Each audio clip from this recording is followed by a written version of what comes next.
In the last section, we set up some configuration inside of our Docker Compose file for Postgres, Redis, and our server. We have one last thing to do. We need to make sure that we provide some environment variables off to the server service. So inside of our Docker Compose file, here's the server right here, we're going to add on another section of configuration to specify some number of configuration variables.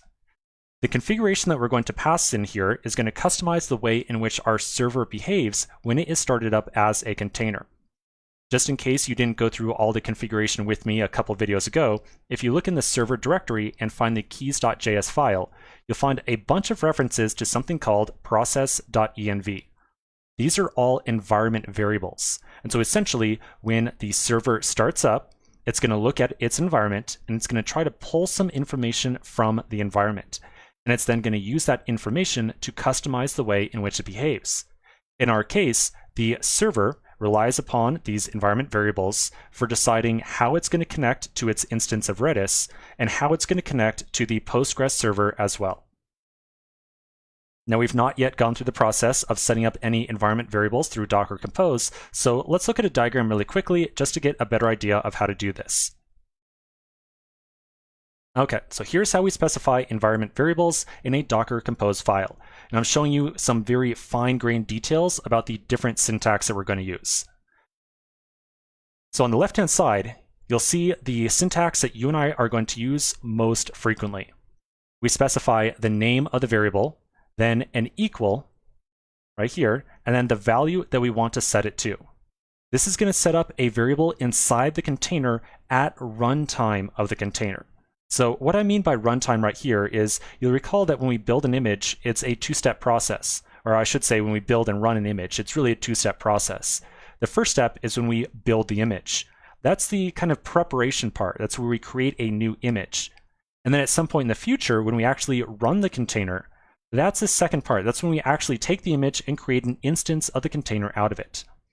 When we set up an environment variable inside of a Docker Compose file, we are setting up an environment variable that is applied at runtime, so only when the container is started up. So when you specify an environment variable inside of a Docker Compose file, that information is not being encoded inside the image. The image doesn't get created and have some memory of this environment variable. It's only when a container is created, an environment variable is set up inside of the container. And you'll see another syntax over here for setting up an environment variable on the right-hand side. You can specify just the variable name by itself without any equal sign or any value for it. If you specify just the variable name, then the value for this variable is going to be taken from your computer. So if you have some environment variable set up on your machine, like let's say some secret API key or something like that, that might be when you want to use this variable name syntax by just itself without specifying any value. Because then you don't have to specify or hard code in any specific value for the API key or for the environment variable. It'll be taken from your machine at runtime, and it's not going to be saved along with the source code of your project or the Docker Compose file or anything like that. So in our case, we want to always use the same set of variable names and values inside of our Docker Compose file, and we are not adding any environment variables directly to our machine. That's why we're going to use this syntax on the left-hand side. So let's try it out right now. I'm going to find my server configuration section, and then on the same tab level as build and volumes, I'll specify environment, like so. Now really quickly, in case English is a second language for you, or even if it's your first, environment is a tricky word. So I got to ask you, please pay very close attention to the spelling on this word right here. It has an N right in the middle right there. So environment, M-E-N-T.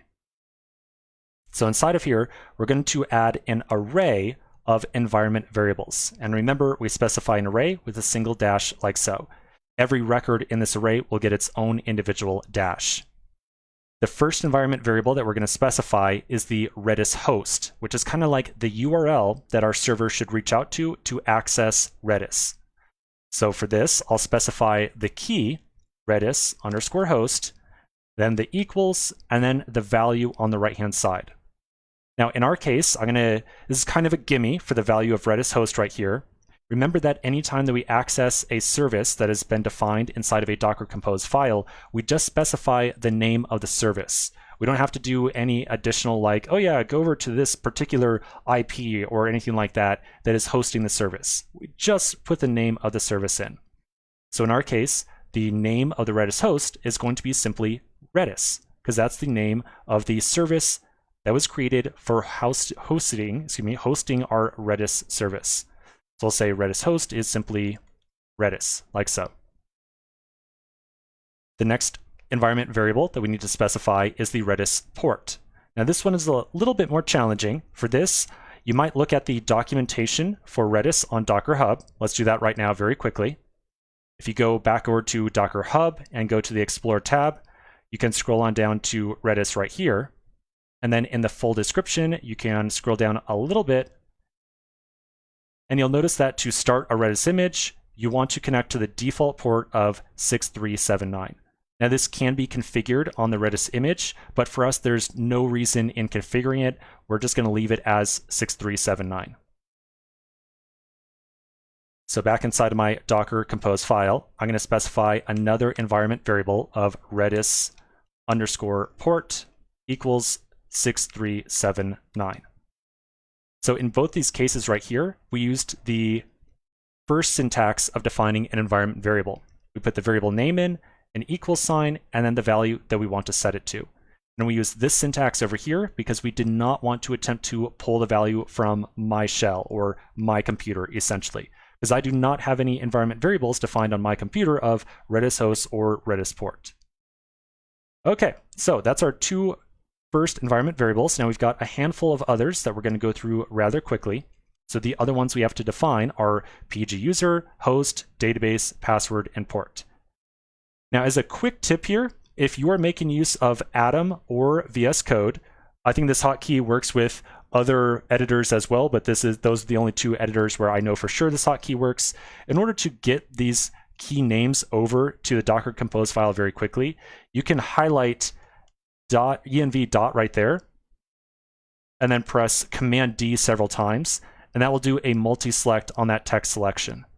You can then press right on your arrow key, and then Option Shift right arrow, and that will select just the keywords like so. You can then do a Command C, go back over to the Docker Compose file, and then do a Command V to paste all that stuff in. And so that's just saving us from having to do a little bit of typing. So now I'll add in all of my little dashes here, and actually, technically you can use the same Command D multi-select hotkey here as well if you want to. And then we'll add in equal signs on the right-hand side of each of these. All right, so for each of these, we're going to do a little bit more research on the Postgres documentation back on Docker Hub. So I'm going to go back over to Docker Hub. I'll find the Explorer tab. And again, I'll search for Postgres on this list. Here it is right here. And like I said just a moment ago, if you scroll down a pretty good amount, you'll see some documentation on the default values for each of those variables. So for Postgres password, somewhere in here, it will tell you the default password. Actually, I'm not sure that it actually tells you what the default is. It might be a little bit higher up here. Oh, come on. I don't want to look forever. Where is it? Okay, it doesn't actually tell us the default password, but I'll just tell you right now, the default password for Postgres is Postgres password. We're going to connect to a default database of Postgres. The default user that we'll connect to is Postgres. The host, which is very similar to the Redis host that we defined up here, is also Postgres, because that's the name of our Postgres service that we defined right here. And then finally, the port, and that's something you can reference the documentation for back over here. You'll notice expose 5432.